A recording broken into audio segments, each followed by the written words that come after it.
Saludos amigos televidentes, otra entrega de Sondeo, un programa de peso para un público que piensa. Nuestro amigo Luis Encarnación Pimentel está haciendo unas diligencias personales, pero cuando eso acontece tenemos un bateador superior que es el general que está aquí. Bienvenido, general. Gracias, buenas tardes y gracias por ese elogio que yo sé que viene de manera sincera y además de esa situación me compromete ante este público que piensa, que son nuestros oyentes, a tratar de hacer análisis que sean viables, que orienten a la ciudadanía sin ningún tipo de pasiones más que las mejores intenciones. Así es. Y hay muchas cosas, general. Mire, nosotros nos organizamos, el país se organiza, y cuando la gente se organiza, se dan tropiezos. El sistema de seguridad social que registra cambios ha producido situaciones que a veces no son las más auspiciosas. Por ejemplo, el sistema financiero se ha llevado una gran tajada de todo esto. Quizás eso indudablemente no es la mejor opción, pero es un hecho que debemos arreglar sobre la marcha. Hoy se entera uno que más de 800 millones de pesos están ahí porque los herederos, beneficiarios de una persona que murió no saben cómo llenar los procesos y acceder a ese dinero. Y el sistema tampoco tiene un esquema que le permite localizar a esa persona. Eso debería arreglarse porque es mucha gente la que sale afectada. Hay que buscarle. Don Luis y yo hablamos, entre estas cosas, mi profesor, en la semana pasada sobre eso, los fondos de pensiones. Y lo grande del caso es que por más que se ha hecho aquí, se ha quedado ese bache jurídico. Ese vacío jurídico, incluyendo el acto de captación. Es decir, aquí se cobra el ITEVI, usted lo reconoce hasta en un supermercado, en una bomba, como está establecido en la ley de captación. Más sin embargo, si usted no va con todos los papelitos, usted no puede cobrar porque tiene que compararlo. Conclusión, no le bajan nada, tiene que ser un individuo muy organizado y quizá un CPA, y no todo el mundo tiene el privilegio de estudiar. Esos son ajustes que hay que hacer, porque después de todo, si el sistema se organiza y regula las cosas con un nivel de eficiencia, bueno, debe ser para beneficiar al ciudadano. En este caso no está beneficiando, porque lo interesante sea que ese dinero se haya quedado en las arcas nacionales porque así se le busca. La gran preocupación es que ese dinero se haya ido quizás a manos que no sea ni el Estado mismo que nos beneficie de manera colectiva. No, bueno, el sector financiero, una franja importante del sector financiero se está beneficiando notablemente, y ese dinero cuyos beneficiarios no aparezcan, que están en cuenta de bancos privados, pues engrosarían los capitales de los accionistas de ese banco, cosa que no debe ser. Bueno, pues yo espero ahora que nuestro amigo, que es superintendente de Seguridad Social, me parece que es Pérez Modesto. Y que gran también hombre. Lo que en coordinación con la superintendencia que regulariza los bancos y que mantiene control, ya hay que buscarle. Y yo creo que ahí el Estado debe ser más diligente, porque cuando la persona se afilia pone beneficiarios. Entonces, esos beneficiarios tienen la manera de ser localizados. Si ellos no van, una diligencia del Estado, y hasta podría cobrar algo por esas diligencias, debería ser localizada esa persona y decirle, mire, usted tiene derecho a acceder a estos fondos, vamos a llenarnos los requisitos, la identidad de vida y todas esas cosas. El problema es que en derecho se nos dice a nosotros, y yo también como licenciado en derecho, está como abogado en ejercicio, puedo decirle que el interés mueve la acción. El interés que mueve la acción. Vamos a ver si hay interés en las autoridades, volvemos y caemos, de captación del Estado, y en este caso de la Seguridad Social, si demuestran ese interés, porque el Código Civil dominicano, bastante adelantado, un código bastante justo, un código con muchas seguridades sociales, no me cabe duda, lo establece. ¿Quiénes son los herederos en primer grado y en el segundo grado y hasta tercer grado? Claro. Incluso prevé el testaferro. Lo que ha quedado ahora en el limbo jurídico es cómo tener la localización de los descendientes del de Cuyos, en este caso, o sea, los herederos Esos naturales. Procedimientos no han sido establecidos. Y hay que crearlo. Yo creo que sí, que hay que crearlo. Incluso insisto en que si por localizar a esas personas que por ignorancia o otro tipo de desconocimiento no acceden a esos fondos, hay que cargar una pequeña suma, pues debe hacerse. Yo creo que sí. Ahora hay que buscarle. Mire, me hace acordar un caso en mi institución orgánica, la Policía Nacional, que una vez fueron víctimas, yo diría que de una injusticia, aunque la justicia después aclaró y hizo un acto de justicia que fueron descargados esos oficiales.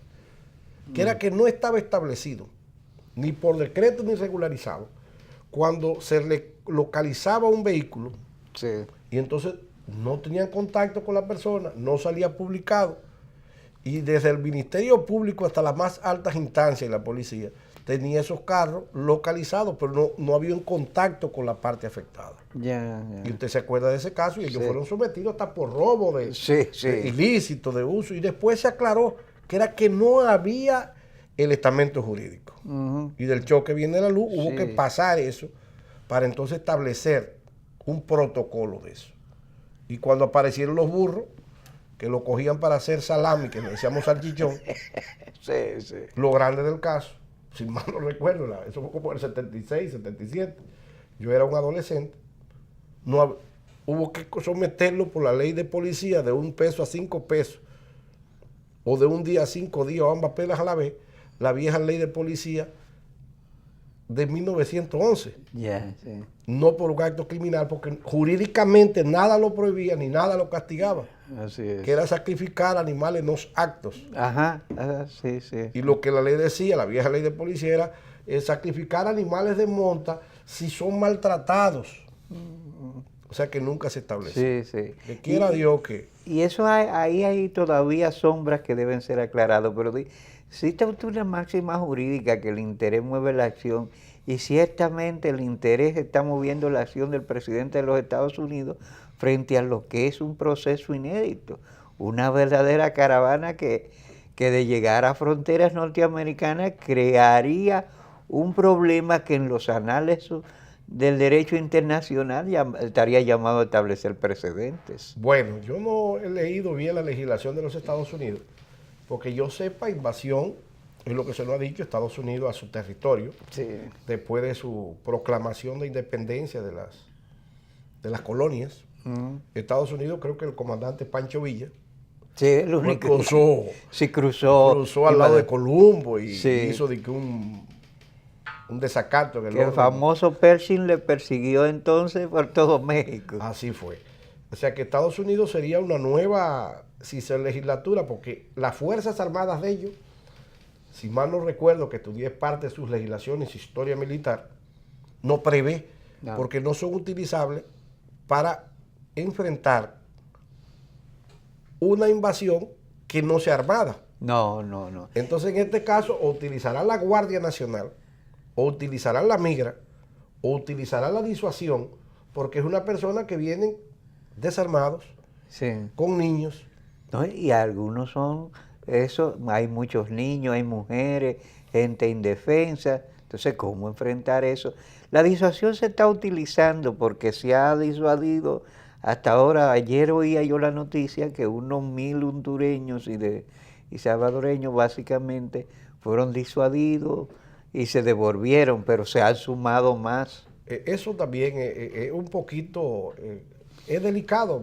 Yo vi ayer en la prensa, o antes de ayer, donde el presidente Trump estaba reunido con su comité de defensa y hasta su comité de crisis. No, porque bueno, de hecho generaría una crisis.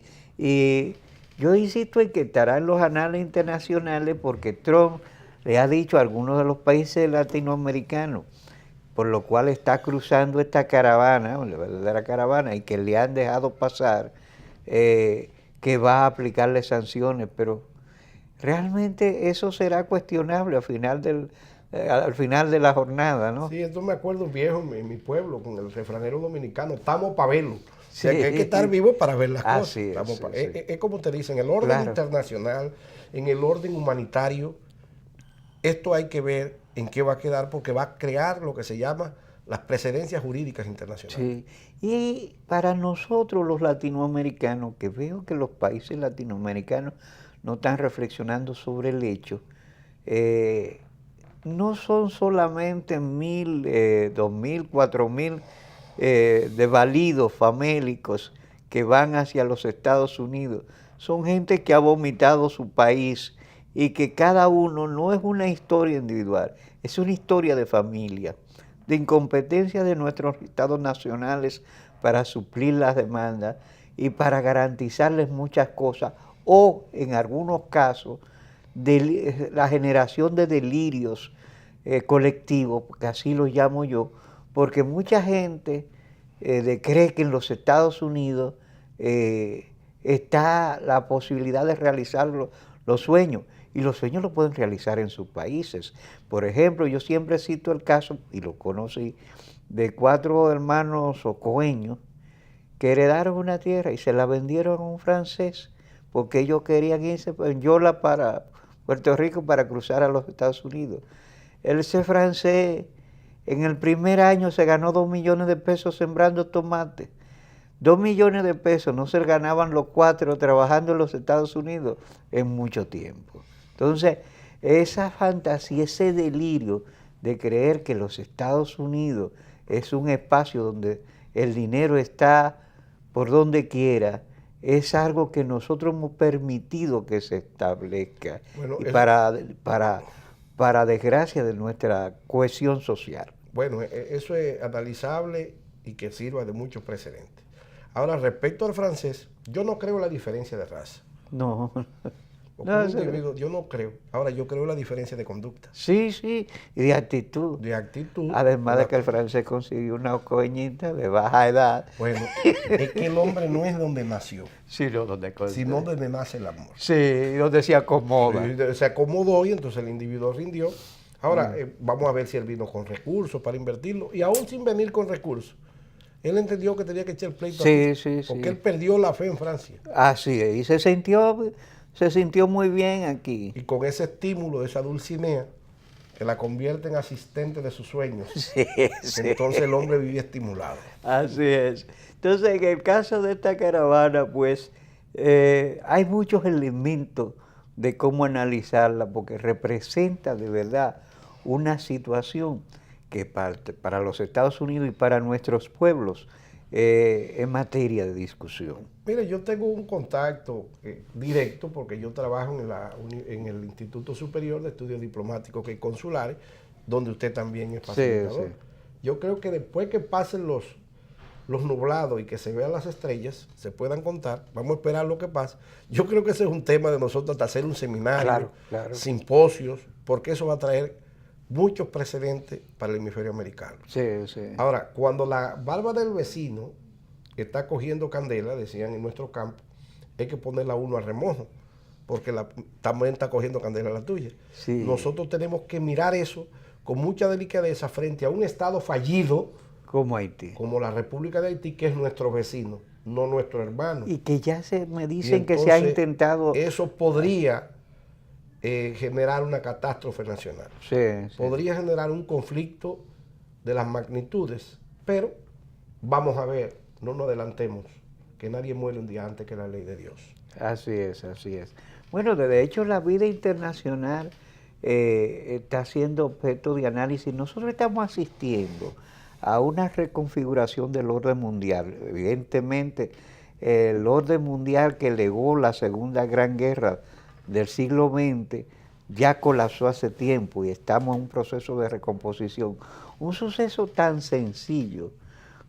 Si la Primera Guerra Mundial fue desatada por el asesinato del archiduque en Sarajevo, parece ser que esto de la muerte de Muammar Khashoggi en Turquía. Sí, en Turquía, en el consulado de marroquí en Turquía, se está convirtiendo en un factor que podría detonar un desequilibrio importante en la región y una situación muy tensa de política internacional.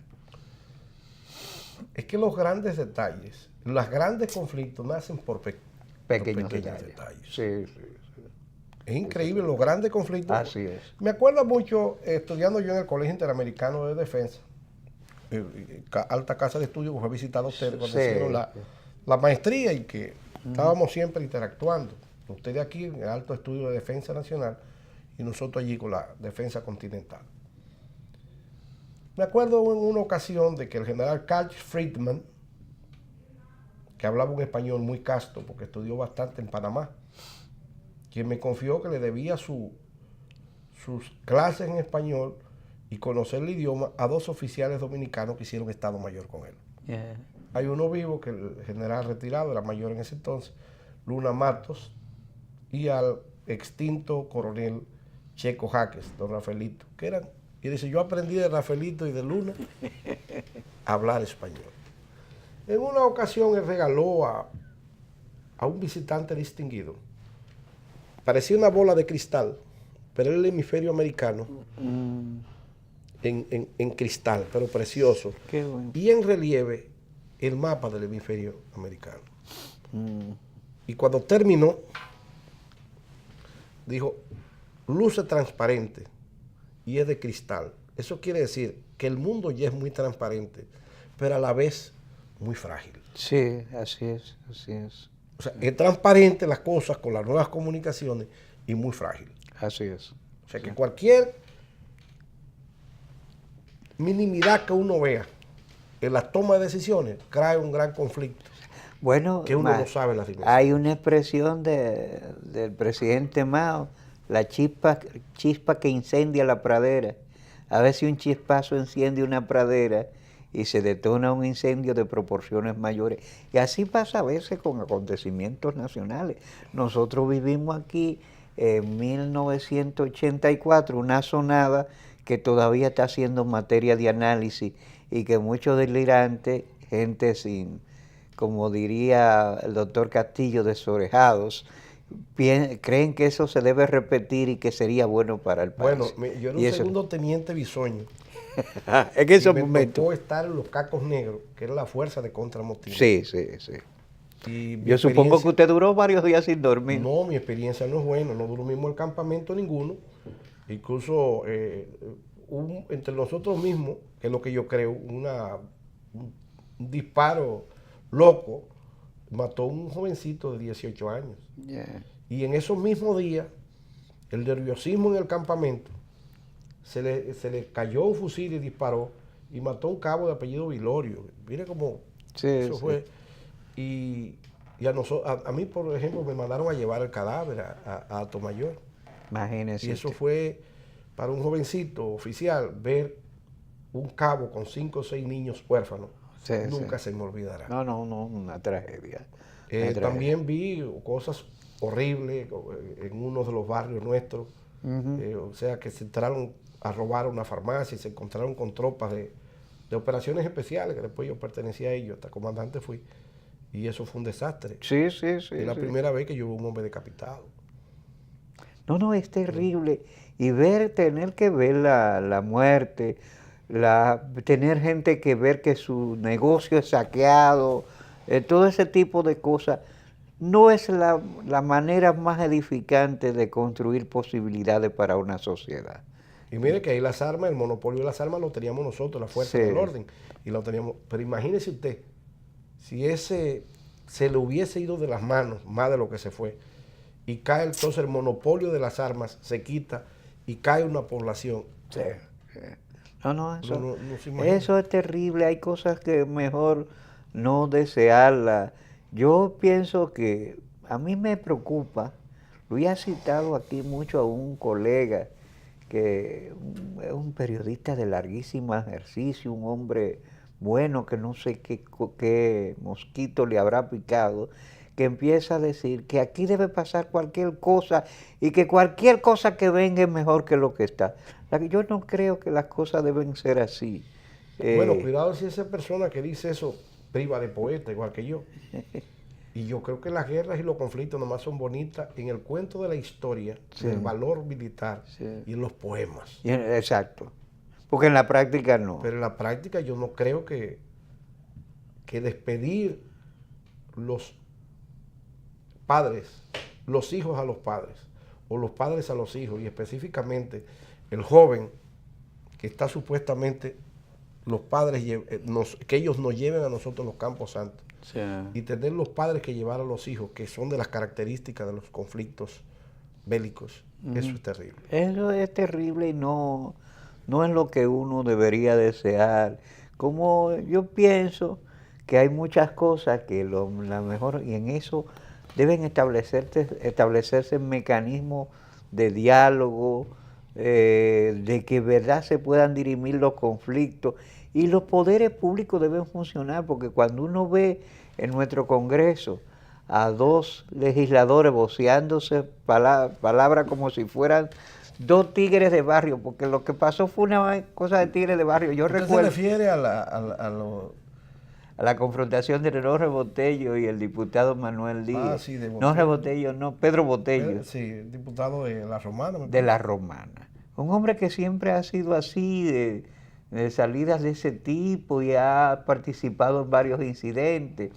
Yo recuerdo una vez que había en mi barrio, allá en Santiago, había un hombre más viejo que yo, pero estaban jóvenes, yo era muy niño, dando cuerda, porque era un cuerdero. Sí, y entonces otro, el que está recibiendo la cuerda, le dice, pero no robo. Y el tipo que dice, ¿tú me estás diciendo ladrón? Me digo, no, yo dije que no robo. Ya eso iba a ser un incidente de pero además lo que él hizo fue pararle la cuerda, porque el tigre paró de darle cuerda y se quedó. Entonces, eso hizo este señor. Pero que eso que es chiste de barrio y de cosas, no debería ser llevado a una instancia tan solemne como es un congreso, donde debería haber otro tipo de comportamiento y dedicarse a otros asuntos más productivos. Hay que tener cuidado con eso. Nunca he tratado ninguno de los diputados, ni lo conozco, pero hay que tratar eso. Me dio mucha alegría cuando vi que se abrazaron y esas cosas. Conciliaron. Ese congreso ha habido muchos problemas. Pues yo soy hijo de congresistas, mi papá fue congresista y mi abuelo, y ahí ha habido incidentes de todo tipo. Durante todo. Acuérdese que una vez se dividió el Senado y había una parte que sesionaba en el pasillo y todo eso. Eso fue cuando Jacobo Magluta y Areche, unos procesos terribles. Aquí en nuestro país, cuando a veces la gente dice que eso nunca se había visto, aquí se ha visto de todo a lo largo y ancho de nuestra accidentada historia. Pero seguirán mirando. Ahora vamos a tratar, ya que hemos tratado casos muy interesantes, amigos televidentes, como el caso de las pensiones, el caso de México, que va a Estados Unidos y la frontera, y entonces esa situación del Oriente Medio y el Medio Oriente, eso sí tiene ya delicadeza, no de una discusión cualquiera. Eso... Ahí ese Golfo Pérsico, el Golfo de Sidra, ese canal de los Dardanelos, como decía, eso siempre ha sido fondo de conflicto, porque es que está la energía del mundo. Ahí es que está el petróleo, y ahí es que están los grandes capitales. Y ahí es que está el punto estratégico de la llamada Eurasia, que según un analista importante de la geopolítica mundial, dice que ese es el espacio, siempre será, y así ha sido, siempre ha sido espacio de conflictos. Todos los imperios, desde Egipto y antes de Moisés. Así es. Hasta nuestros tiempos. Pero bueno, sobre la historia y las efemérides, usted tiene mucho que tratar. Vamos a irnos a la primera pausa para que abordemos el tema de las efemérides y los próceres. Sí, hay que analizar, así que nos vamos y volvemos. Nos vemos.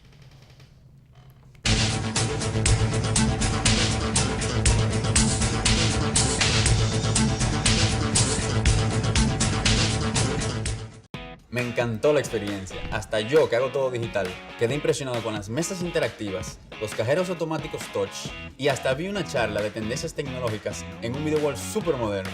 Yo, que no tengo tiempo nunca para resolver, me reuní con un oficial y un especialista que me llevaron a un salón privado con pantallas táctiles y me asesoraron para lograr mi meta. Esta es mi primera visita de muchas. Ven a vivir la experiencia de la banca del futuro. Centro Digital Popular, Downtown Center, tercer nivel. Popular, a tu lado siempre. Gánate 77,000 pesos esta semana, además de un premio final de 1 millón. Participas por cada 2,000 pesos de consumo semanal acumulado con tus tarjetas Banreservas o Credimas. Banreservas, el banco de los dominicanos. ¿En qué gastamos los dominicanos? La quinta encuesta nacional de gastos e ingresos de los hogares que elabora el Banco Central de la República Dominicana nos revela qué productos compramos, dónde y cuánto gastamos dependiendo del lugar en que vivimos, de los ingresos y nuestra edad. Esta encuesta es muy importante, ya que con esta información podemos actualizar el costo de la canasta familiar dominicana, que permite establecer nuestras condiciones reales de vida. Durante el 2018, los encuestadores del Banco Central, debidamente identificados y cuya identidad podrás verificar entrando en la página web del Banco Central, estarán visitando distintos hogares a lo largo de todo el país. Si tu casa resulta seleccionada para esta encuesta, nuestro personal estará recolectando la información necesaria. Es fundamental que participes respondiendo de la forma más completa y honesta posible, para mejorar tu calidad de vida y alcanzar un mejor futuro. Contamos con tu apoyo. Banco Central de la República Dominicana, por la estabilidad y el crecimiento. Con la participación de la Oficina Nacional de Estadística, ONE. Formó la educación, por eso Leonel Fernández. Que Leonel Fernández es una extraordinaria opción. Que le interesa a la juventud, que trabaja con la juventud y convive con la juventud. Porque es un líder comprometido con el país. ¿Qué harías si te ganas 1 millón de pesos? 1 millón de pesos. Banreservas premia tus ahorros todas las semanas y te hace millonario. Por cada 500 pesos o su equivalente en dólares que incrementes en el balance promedio de tu cuenta de ahorros Banreservas, generas un boleto electrónico para ganar premios de 100,000 pesos semanales y un premio final de 1 millón de pesos. Banreservas, el banco de los dominicanos. Impresionante. Yo siempre hacía todo en la sucursal tradicional y en esta aprendí que puedo hacer muchas cosas desde mi casa. Incluso me invitaron a una charla de finanzas con propósito para aprender a manejarme financieramente. Soy un duro ya. Solo usaba Telebanco para consultas, pero hoy aprendí a pagarlo todo usando el app y te pago. En una mesa con diferentes celulares, tabletas, ¡una maravilla! Ven a vivir la experiencia de la banca del futuro. Centro Digital Popular, Downtown Center, tercer nivel. Popular, a tu lado siempre.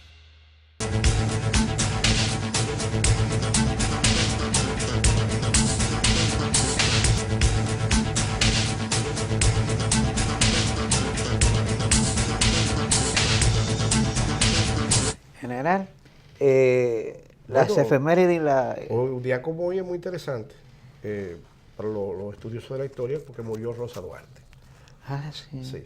Que he oído que se están haciendo gestiones para traer sus restos. ¿Sus restos existirán? Sí, sus restos están en el cementerio de Tierra de Jugo. Yeah. Es un cementerio que queda en una barriada que está, como decir, muy cerca de donde nació Bolívar, en el casco de Caracas. Yeah. En Santa Rosalía. O sea, ese es era una urbanización, que era un barrio en ese entonces, dentro de Caracas, haciendo paralelismo, como decía aquí, San Carlos, algo así. Sí, sí. Está el cementerio de Tierra de Jugo, en la barriada de Santa Rosalía de Caracas. Y ahí tiene su registro hasta el general Juan Pablo Duarte. Incluso está registrado cuando lo sacamos, lo sacó el Estado Dominicano. Sí, cuando se exhumaron los restos. Sí, en 1884. Es decir, que Rosa Duarte, que está ahí también. Mire, yo creo que vale la pena, que a propósito de eso, yo he ido varias veces porque le admiro, al cementerio de Juan Gómez, donde está enterrado Demetrio Rodríguez, que está enterrado en una tumba. Lo grande del caso, que yo fui teniente coronel allí en el 99 y mandé a limpiar la tumba. Ah, qué bueno. Sí. ¿Será rescatable esos restos? Pues yo creo que debería recibir una distinción, algún monumento, no sé si en el mismo Juan Gómez, porque Demetrio Rodríguez, que era un paradigma de valores y de hidalguía, y que libró jornadas bélicas increíbles, no se ha discutido si no alcanzó la prosperidad. Balaguer tenía una visión casi proyectiva, miraba con una veneración increíble a Demetrio Rodríguez. Pero siempre lo vio como un general de montonera, sí, un individuo muy con cierta preparación. Específicamente a él le gustaba mucho, que es las cartas. ¿Sabes que lo que privamos de poetas le hemos hecho mucho daño a la historia también? Porque hemos puesto frases a nuestros héroes predilectos, a nuestros paradigmas históricos, frases que su cultura no le permitía. Sí, sí. Pero Demetrio Rodríguez se surgió más como un líder no nacional, sino regional. Sí. Y no por asuntos quizás de soberanía, porque ya no teníamos. Era la época de la época de la montonera más activa. Como del romanticero castellano, como decíamos. Que dicho sea de paso, es un periodo que yo he estudiado, tengo un libro inédito del proceso del Montonera desde 1899 a 1916. Sí, que cuando sale un líder de las capacidades de Ulises Xerox. Sí, entonces se le llama, Juan Isidro le da la nominación de etapa volcánica de la historia dominicana. Don Juan Isidro Jiménez Grullón. Sí, que a mí me parece muy apropiado. Filósofo y además un individuo con una pluma bastante punzante y bastante clara, yo diría. Entonces, Demetrio Rodríguez actuó en ese interregno. Es el único hombre que ha ido desde San Pedro de Macorís a Montecristi peleando. Pero ¿por qué va? Por una humillación. Es decir, él es el que cae aquí lo que se llama el Pacto de la Unión de 1804 y el Pacto de la Desunión. Que es donde se unen los bolos y coludos y ponen a un sacerdote a morar en Languasco. Y entonces... Que había dejado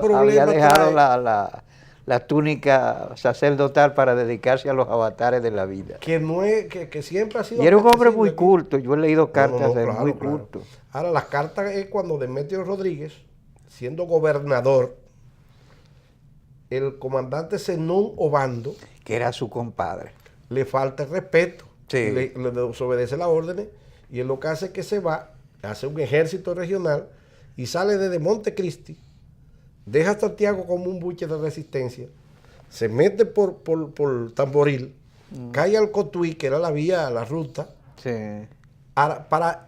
y juró tomar y comerse el pavo de Nochebuena, estar en la zona de San Pedro de Macorís. Ahí le pusieron al general Toño Catalán, por cierto, y él tenía al general Cepín, que era su cabeza de ejército, con 500 hombres aproximadamente.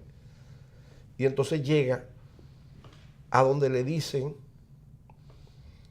San José de los Llanos y mandan al general Eliseo Cabrera, su compadre y amigo de Canca la Reina, se le manda a detener lo que era el secretario de guerra.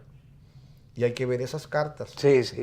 Son unas cartas hermosas. Entonces el general Cabrera está en los montones. De caballero que ponen el honor primero que cualquier cosa. Pero el bigote.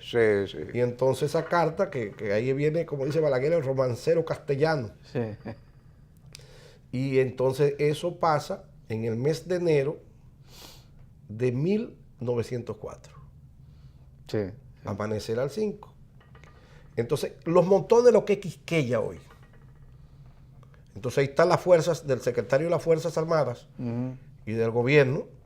Y entonces Demetrio dice, yo sé que tú, más o menos así, yo sé que tú estás estacionado en los montones. Pero apenas anda con 200 hombres y los míos te redoblan. Por lo cual yo entiendo que debemos pactar. Y utilizan el sacerdote que se llamaba Veloz Mínguez, de allá de San José de los Llanos. Y podemos pactar, y yo te prometo que mis tropas no hacen armas contra las tuyas, si tú me prometes que las tuyas no hacen fuego sobre las mías. Entonces la recibe el general Cabrera, dice, yo soy el gobierno y quien debe terminar los caminos somos nosotros. En este caso, mi querido compadre y amigo, tú eres el insurgente y debes someterte a las fuerzas del gobierno. Es imposible pararlo y pactar, porque sería yo desobedecer las órdenes y mis principios y mi vergüenza. Así que es imposible parlamentar sin tirarle un disparo. Se dice que ese Demetrio, reflexivo, recibe la carta y le dice, yo prefiero el sacrificio, yo prefiero la derrota antes que el sacrificio de ti, que eres mi hermano y mi compadre. No eres un obcecado y yo apelo a tu buen entendimiento. Mis tropas son más numerosas que las tuyas. Donde tú no tienes altura o sea, las elevaciones, ni sí. tiene armas de artillería, por lo cual es imposible superarme y mis tropas te envolverán. Pero prefiero que dialoguemos antes que el sacrificio ante el triunfo mío. Siempre tuyo, tu hermano Demetrio. Dice que el otro lo recibe llorando. Sí. Ya ves que a mí siempre me ha impresionado esa capacidad suya. Yo he leído estas cartas un número de veces increíble y nunca me lo he aprendido de memoria. No, lo que pasa es que yo soy gobernador formado de cuarteles y Demetrio también es un paradigma para mí. Entonces, hay que ver cómo Demetrio dice, vete a San Pedro de Macorís, que es mi objetivo. Donde hay edificios, hay casas que son de 2 niveles, o sea, de segunda planta, como decían. Tienen lugares donde pueden buscarme. Me dice a la hora, el día y en qué momento yo debo atacarte para darte el privilegio de defenderte. Siempre tuyo, tu compadre. Entonces le contesta, leer tu carta, mi querido hermano, es llorando. Lamentablemente te ha puesto el destino, hermano, de la izquierda y a mí a la derecha. Sería yo... A ti te sobra el valor, no me cabe de duda, Demetrio, y a mí la vergüenza. Así que páselo. Y exactamente el 21 de enero, en horas de la madrugada, las tropas de Demetrio cogen la iniciativa y cogen para aquí que ellos a los montones. Y le hacen una cuña, es decir, un ataque entre las dos fuerzas, se levantan. Y el general Cabrera, que había escrito que el sol que mirara su cadáver también alumbrara su derrota, muere con un balazo y no pudo auxiliar, tratando de detener a Demetrio. Sí, no, fueron desbordadas las tropas. Y Demetrio entonces, al decirle a Zenón Obando, que lo había humillado allá, que ya Demetrio estaba en el puente Liguamo, vadeando a caballo, le dejó el pueblo solo, porque el deseo de él era ahorcarlo en el palo del Guaraguao. Ahí a la entrada de San Pedro le dicen el barrio El Guaraguao. Demetrio toma, y ahí vino lo que se llama el Pacto de la Desunión, pero cuando tomaba Puerto Plata, nuevamente, derrota Batía, lo matan en el puente de la Guinea. En un tiro, una bala perdida. Así es. Sí. Que dicho sea de paso, esos son los episodios más extendidos de nuestra montonera. Yo creo, lamento mucho no tener aquí unas imágenes del general Demetrio. Pero sí hoy, ya hablando que su padre, que era millonario, le prometió un saco de onzas de oro a quien le llevara su cadáver. Y me dice que... Demetrio estudió en Francia. Estudió en Francia. No terminó los estudios por venir a jugar gallo y a pelear para... Y él le descan militar en el 99... de Ulises Xerox y Lebel, el día del magnicidio del 26 de julio, día de Santa Ana. O sea, así son las cosas. Pero bueno, hay otras efemérides más porque usted nos metemos en cosas. No sé si ya vamos a otra pausa. No, podemos tocarle y a la pausa luego. Y la efeméride que yo quiero que el pueblo dominicano tenga muy pendiente, porque es una batalla de liberación, de consolidación de nuestra independencia. Fue esa batalla de Bel-Air, que el 27 de octubre de 1845, el gobierno haitiano, aún tratando de evitar la independencia dominicana, hace un ataque y toma lo que ellos se llamó para ellos el Fuerte el Invencible, que es lo que hoy donde está la fortaleza, allá en Dajabón, el Alto del Coco, en la sabana de Bel-Air. La sabana de Bel-Air se extendía donde está más o menos la calle Marcelo, no la Marcelo Carrasco, sino la Dulce de Jesús en Fler, es decir, donde está la Policía Nacional, lo que es el parque, donde está la gobernación, hasta llegar al Cerro del Coco, que es donde está la fortaleza hoy. Y de ahí entonces usted cae a Sabana Larga, lo que viene siendo el Bajo Yaque, que después hubo otra gran batalla. Entonces, en horas de la madrugada, los haitianos toman el Cerro del Coco, lo encuentran descuidado, eso el 27 de octubre, y entonces se mandaron tropas bajo el mando de un general de generales, un soldado ya curtido en todos los combates y que siguió, que fue el general José Antonio Salcedo, alias Tito, Francisco Antonio Salcedo, perdón, alias Tito, para que no me lo confundan con Pepillo. Pepillo sí ahí, pero como soldado. Pero el general Salcedo, me refiero a Tito Salcedo, que había nacido en el cantón de Juana Núñez, lo que hoy es Salcedo, y que en honor a él se llamó esa provincia. Así es. Y esa es una batalla aproximadamente de 4 horas, donde las tropas dominicanas de la madrugada pelean, Y ya antes del crepúsculo de la noche han tomado lo que se llamó el fuerte, el Invencible, donde hoy está la fortaleza. O sea, ahí donde está la fortaleza, General Francisco Antonio Salcedo se llama el batallón que está ahí, el 10º del ejército, en honor a ese gran general. Y la fortaleza se llama Beler. O sea, que son de esas batallas de consolidación. Sí, de consolidación de la... Y dicho sea de paso, yo sé que pasa... creo que los senadores tienen, y hay intereses de muchos, de que se saque del Panteón de la Patria General Pedro Santana esas direcciones en el orden estratégico, no en el orden operacional. General, usted tiene... Son reacción del general Santana. Sí. Que usted tiene una posición en torno a eso. Vamos a ir a la pausa final para que nos sobre un poco de tiempo más organizado y tratar algunos aspectos. Ahora, antes de la pausa, yo quiero que tengamos pendiente que uno de los coroneles más aguerridos, que yo diría que el centinela permanente de nuestras fronteras tutelares de la zona norte, ahí pierde la vida un dajabonero de pura cepa, el coronel Marcelo Carrasco. Lord a ese héroe de Beler. Vamos a la pausa y regresamos en breve.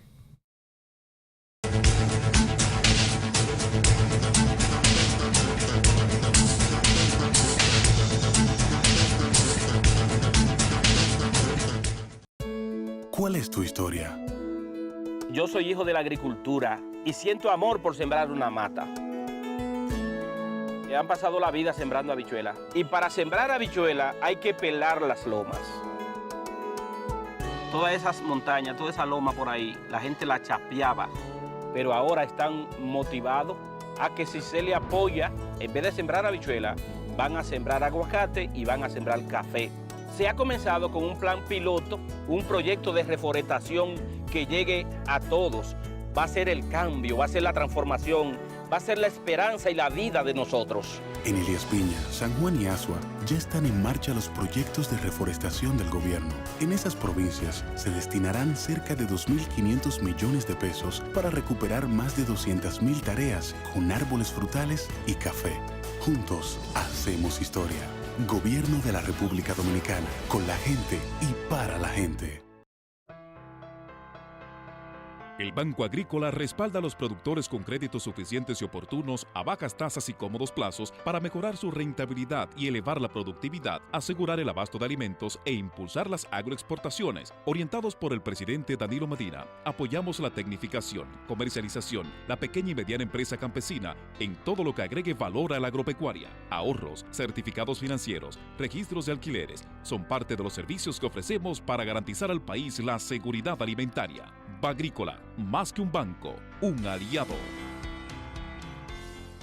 Sabor a casa y a mis recuerdos, a tradiciones y colores de mi pueblo, el mismo aroma de todo el tiempo, el sabor que inspira y a mí me enamora. El sabor de mi pueblo ese que siempre llevo dentro junto a todos mis recuerdos, porque la buena amistad sabe a café, el aroma que inspira, el sabor de todo un pueblo que despierta con aroma, que inspira y enamora, el sabor de todo un pueblo que despierta con aroma, que inspira y enamora como el mejor café. Café Santo Domingo, sabor que empieza en el aroma. Tu café de siempre.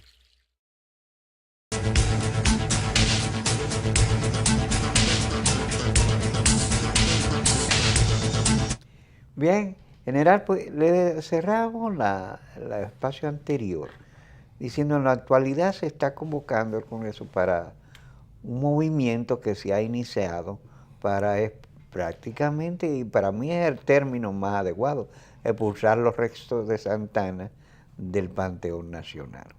¿Usted tiene una posición al respecto? Sí, ya yo he hablado en varios escenarios. Yo entiendo que los héroes nacionales no son cortinas de baño para estarlo moviendo. Sí, sí. Y que el reconocimiento o reparaciones históricas no es modismo.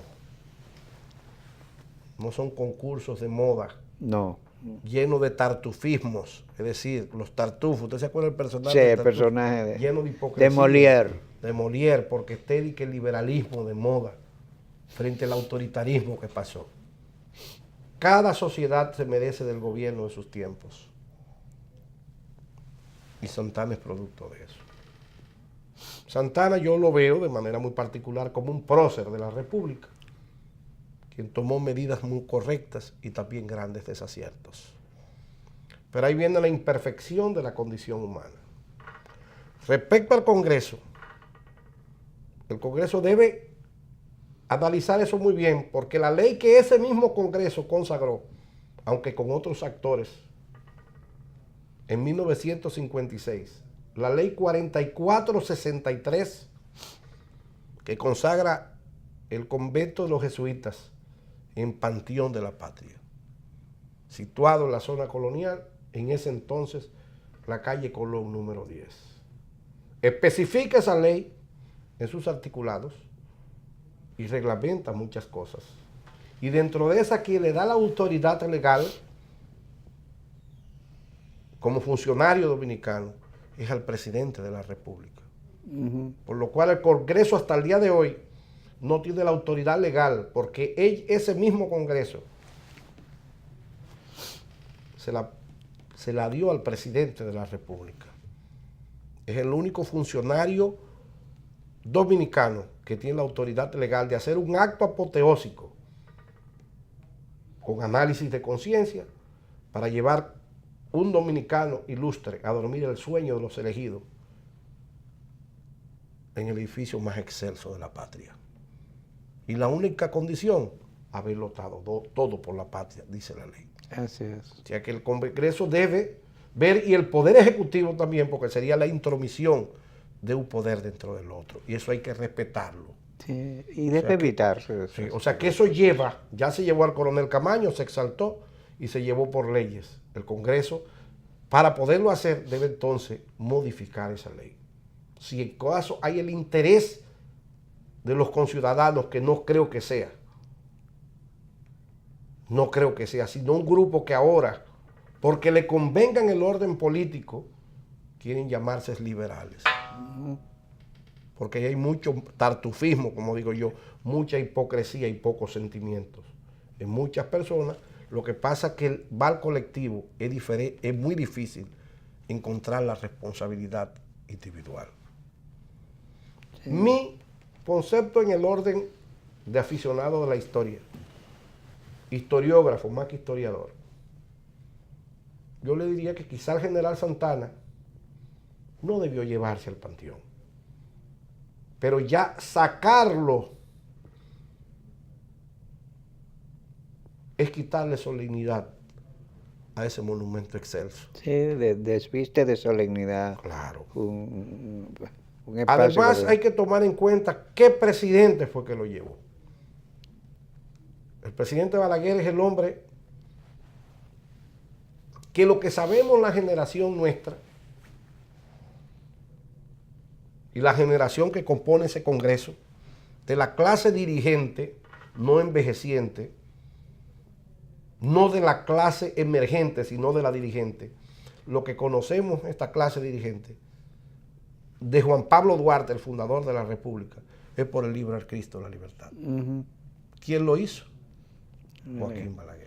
Que dicho de paso, su discurso para ingresar a Santana al Panteón Nacional es un discurso donde él se desgaja en contradicciones y la justifica y se desdice y se dice en una manera que, como era un hombre que era dueño, era un arquitecto de la palabra, lo administra excelentemente. Es una pieza. Porque él como abogado argumentó, no discutió. Sí, exacto. Y como historiador o historiógrafo lo analizó fríamente.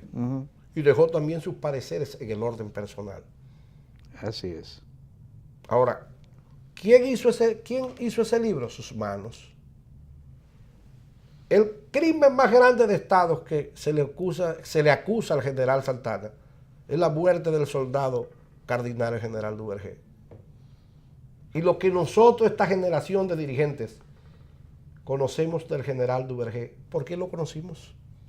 Por Joaquín Balaguer, a través de su acto apoteósico en el libro El Centinela de la Frontera. Entonces, si él fue que nos enseñó un poquito el pensamiento de Duarte, más que el libro de Rosa Duarte, que fue último, el de Troncoso Sánchez, los apuntes de Rosa Duarte, y nos enseñó la vida militar y privada del general Duvergé.